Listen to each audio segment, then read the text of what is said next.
पंजाब में तकर्रुर और तबादलों में रिश्वत और तरक्याती मंसूबों में मुबैना करप्शन के मुकदमे में चौधरी परवेज इलाही के साबिक प्रिंसिपल सेक्रेटरी मोहम्मद खान भट्टी को लाहौर की जिला कचहरी में पेश कर दिया गया है। अदालत ने जुडिशल रिमांड में 14 रोज की तौसीक करते हुए 9 सितंबर को दोबारा पेश करने का हुक्म दिया है। बात करते हैं असद शाह से। जी असद शाह, आगाह कीजिएगा अदालती कार्रवाई के हवाले से।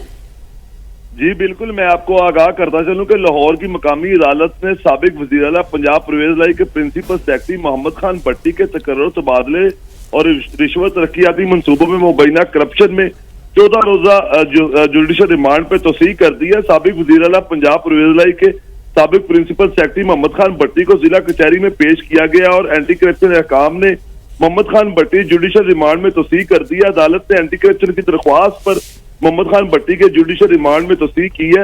अदालत ने हिदायत की है कि साबिक प्रिंसिपल सेक्रेटरी को दोबारा 9 सितंबर को अदालत में रिकॉर्ड के साथ पेश किया जाए। जी बहुत शुक्रिया असद शाह आगाह करने के लिए।